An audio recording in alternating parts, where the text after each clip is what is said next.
there's a couple of things that Sarah has reminded me of. One of them is I do have some sort of image of how my order life might proceed or progress. And in some ways that time at Padmaloka as the gardener was one of the happiest times of my life. I came to Padmaloka recovering from a nervous breakdown, which some of you know that. Quite a lot of you actually here might know that about me. And I was held with such kindness and skill, if you like, while I was there recovering.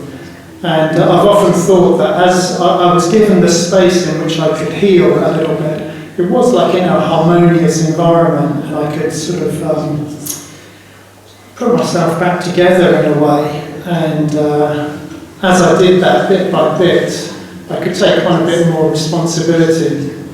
I became the manager, went away, came back and I was the chairman. Anyway, here I am now. And I thought that how I'd like my order life to, the arc, if you like, of it, it's a word that Maitreya Bandhi uses, the arc of the Dharma life. I'd like to actually end my order life as gardener at Padmaloka. I'd be very happy to do that. I'd consider that a successful life. Anyway, the other thing about Sarah just introducing me was, just reminds me of the kind of environment we lived in and the friendships that we made there. And because also here there's a Triratna, who I took over as gardener at Padmaloka, and Vadika as well, who I'm now sharing a room with here. I'm in a kind of online chapter with Aryapala and Padmadaka, who are two guys who, again, our friendships were forged in that, should we call it a cauldron of harmony, even though that's how it might suggest that it wasn't just harmony. My later period there was also, I felt the same type of connection with Arya Bandhu, as I did in that earlier phase with those other guys, and with Pramodu as well over there. So, those kinds of environments I think are very important. That's been very, very important to me. When I haven't had that close a relationship with our teacher, Bante, but when I went to see him last year, maybe even been 18 months ago now, I had some order business to discuss with him, and at the end of it I said, Bante, I don't come and see you very often, so if you don't mind, I'd just like to take a couple of minutes and just say thanks. Thanks for creating the order, thanks for giving me a context in just being incredibly important to me. It's given me a sense of, or helped me to align my sense of meaning and purpose in life. It's given me some people to live that life with, and I'm just really, really grateful. And he listened to that, and as I finished talking, he leaned forward, in that armchair that he had. He leaned forward and he went, "Well, it's our life, isn't it? It's our life." Firstly, he just said our life, meaning it's his life and it's my life. So he was responding to what I was saying, and he was saying, yeah, that's been my life as well. I need a life with other people too. I need a life of meaning, I need friendship too. So anyway, there we go. Thank you, Dharmanishta, as well for your beautiful talk. Where are you now? Because you were sitting here. Yes, hello. Thank you for that. Especially, I love that when you said, look at the melody inside, look for the melody inside you. Because I love that connection with harmony. When Akasa Jyoti asked me to write a short piece of text about this verse of acceptance for the Adhisthana program, I'll just read you the first line that I wrote for her or for the program. I said, harmony is a word most commonly used in music that we use in other areas to denote concord, peace, agreement and resonance. And harmony among people is very attractive, very appealing, but it's not that common and very hard to sustain. Yeah? Not that common, actually, and very hard to sustain. So, in reflecting on harmony, well, the thing is, I do find it a very perplexing idea. Actually, the more I think about it, the more perplexing it gets. The more, I would say, mysterious it gets. The more, even, shall I say, unrealistic, actually. It's a bit of a sober word because harmony is so easy to use it. It's such a, and we do have it as an aspiration, as our minister said, it's in the speech precepts, we talk about it. You know, and I do believe actually that we have a fairly high degree of harmony amongst us. You wouldn't necessarily think so from some of the online debates in the order, but yes, Misha, we know that, don't we?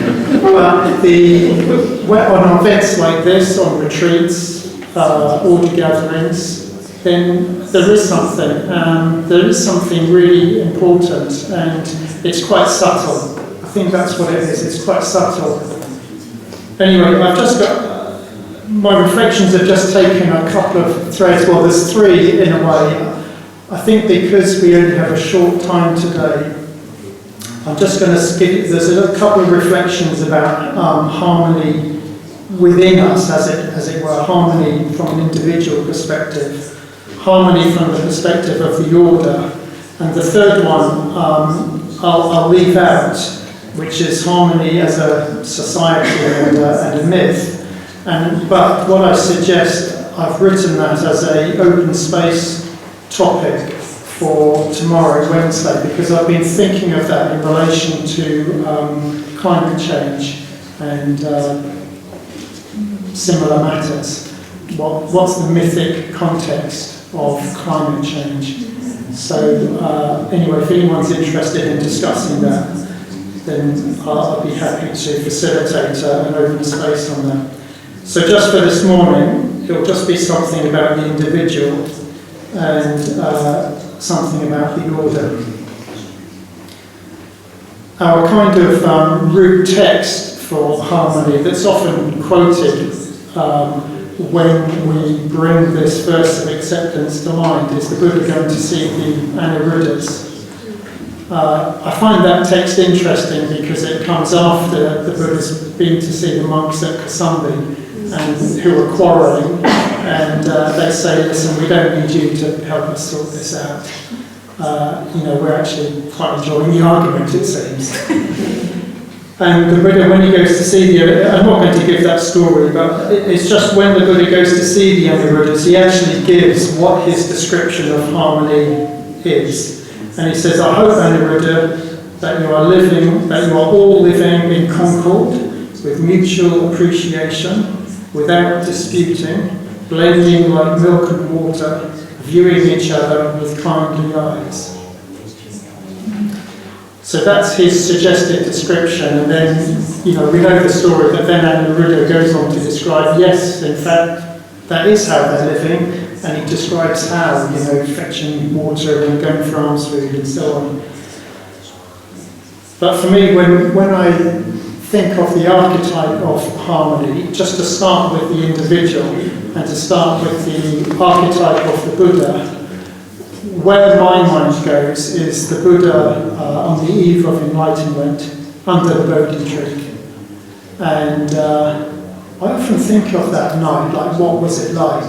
I try and imagine what it must have been like for the Buddha to sit there and, as dawn breaks. And the descriptions, one of my favourite descriptions comes from Ashvaghosha's Buddha Charita, which is a beautiful, long Sanskrit poem.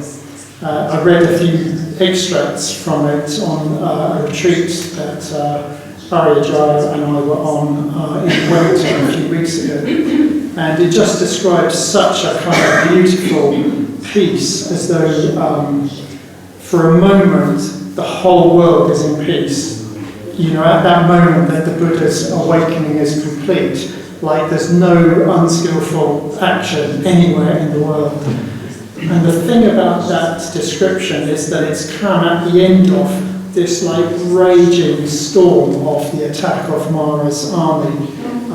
It's symbolised by thunder, lightning, high winds, and every conceivable form of malevolence you could possibly imagine attacking the Buddha. And I find that really, the description, if you've never read it in Ashtagocha's Buddha Charita, is just extraordinary. It goes on like page after page after page after page after page. It's maybe 20 or 25 pages of descriptions of like a battle, if you like, a demonic battle. And then at the end of it, you go proceed through the watches of the night and the Buddha's deepening insights, and then with this complete sort of absence of fear and a description of harmony and resonance and peace and so on. But it has left me wondering what's the relationship between harmony and what came before it, and whether harmony can ever exist sort of in isolation. And it sort of leads me to a question of like how nirvana is predicated on samsara, a question that is so unbelievably deep I have no idea how to even go into it. I don't think that's the question I should leave you, because it's so abstract, and it's almost like we have to kind of think, well, what's our experience of that? Maybe there's a way in there, but it's not an easy one. Someone might have an easy answer, but I don't know what the answer is to that. The relationship between harmony and its opposite, chaos and confusion. There's also the description of the Bodhisattva, and Bhante gave us the Bodhisattva ideal. He drew it out of the tradition and said, I think this is like really, really important. And it's obviously been important in his own life. In the Bodhisattva ideal, he describes the Bodhisattva as the resolver of paradox. And that's exactly how I try and lead my life. And thank you, Sarah, for that note about the royal ease posture. I don't know whether I am able to embody that, but I bloody well aspire to. I really do want to be like Lokeshvara in royal ease. I really, really want that, and I wish that for all of us. Yeah. How I think of that image as someone who actually looks out to the world, acts as well. There's one leg stepping down, like Tara. So you act in the world, but at the same time you're able just to take on the sufferings. You actually, you don't turn away from the suffering of others. And there's a really lovely description that Bhante quotes. It goes right back to a survey of Buddhism, that Bhante wrote as a young man in the late 1950s. And he quotes, some of you will know this quote, I've quoted it before in a talk, I think when I first became order convener 5 years ago. It's from this obscure text called the Ratnagotra Vibhaga, and it says that like a bodhisattva is someone who, whilst dwelling in the formless dhyanas, is on fire with external activity to help living beings. And it's the contrast or the tension between those two images, one of deep meditation. Do you want me to slow down a bit?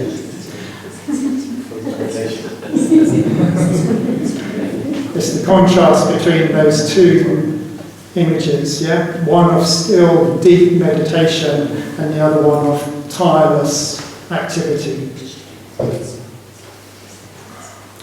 There's also, I just want to say something about what it means for us. And I say this because Bhante gave us this system of training or system of meditation with its emphasis on these early stages of integration and positive emotion. And there has been some critique in the order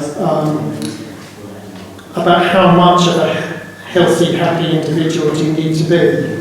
And there is a danger, in other words, I think this critique is worth listening to, that you set the bar of becoming a happy, healthy individual so high that you never think that you're able to do the practices that are above and beyond that. Yeah, I think that's a critique worth taking seriously. At the same time, there is a reason why Bhante did try and set up this progressive path, if you like. And I think it's really important, almost like to hold these two things together. One is, don't let becoming a happy, healthy individual get you stuck and think that actually you're not able to experience awakening. At the same time, there's a reason why Bhante emphasised positive conditionality and ethics and the spiral path. And I'll just tell you a little story, very briefly, about a friend of mine. Some of you will know him, R.H. Iron, who's in Sadhavijaya, he lives in Adelaide at the moment. This is an order member. It's my privilege to be able to meet order members like this wherever I go, and I had this conversation with him about the Dharma chain. And this is someone, he doesn't find life that easy, but he's absolutely soaked himself in the Dharma. He's like read the whole of the Samyutta Nikaya Nidana Bhagga. He's read the whole of Nagarjuna several times. He's studied the whole of Dogen. He knows all of Bhante's work, and he just like soaks himself in it. He absolutely soaks himself in it. And he said to me, well, it's because I was asking him, I said, I'm trying to understand the Nidana chain and why Bhante emphasised the spiral path. And he said, oh yeah, funnily enough, after I'd read the whole of the Nidana Bhagga in the Samyutta Nikaya, I had a dream. And he said, in my dream, he said, I'm not sure I can tell you or articulate it very well, but in my dream I completely understood the Nidana chain.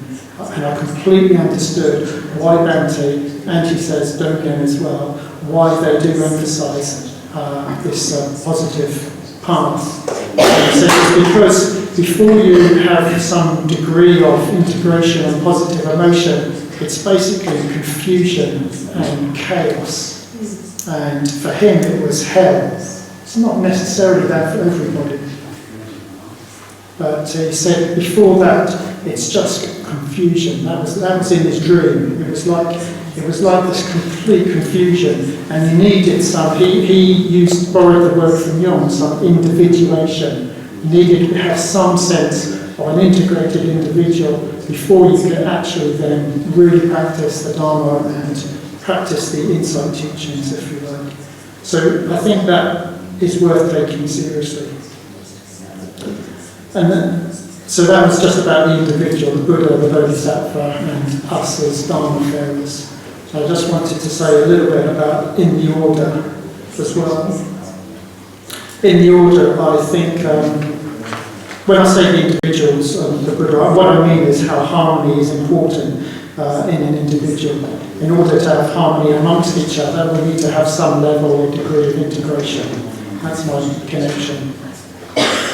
In the order, I think of harmony developing between us on the basis of Kalyana Mitrata. It's an easy thing to say, Kalyana Mitrata, but I've been studying this now. It began with Padmabhadra when I lived at Pamaloka. I've been trying to give it some fairly sustained attention for 10 or 12 years. And I think it's an amazingly rich principle on which to establish a community and practice awakening, basically. And I think that Kalyana Mitrata is like the means for harmony, but the vehicle in which it takes place is best expressed by the chapter. And when I say that, I need to add two caveats. One is that I recognise chapters are not an easy practice. Again, I often ask people when I'm travelling, how's your chapter going if you're in one? And I recognise they're not an easy practice. And also, when I say chapter, I know that not every order member is in a chapter, but what I mean by chapter is having a few people in your life who share the same values and can really witness you. Yeah? That's what I mean. So I wish for every order member to have that. I hope that every order member has that. And whether or not that is actually in what we would call a formal chapter. I think chapter is a great thing, especially as one of the order conveners. my little mantra to myself is, if chapters or their equivalents are going well, then the order's going well. And the better the chapters go, the less work there is for anybody else to do in central institutions. Yeah, in a way. So when I say Kalyan Mitratar and chapters, what I mean is that although Kalyan Mitratar, we often think of it as a connection that two people have, but I deliberately want to place it in the context of a chapter or a few good friends, because I don't want it to be, or us to have a sense of it as an overly exclusive relationship. I think that communication between two people can be even better and deeper when it's witnessed by some trusted others. Yeah? So that's why I place it in the context of chapter in particular.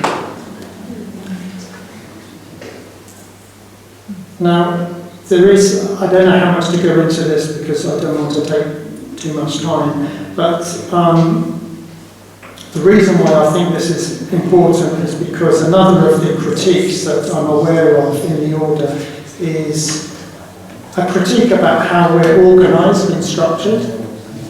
In particular, it's often a critique that lands at the door of the college, the College of Public Preceptors.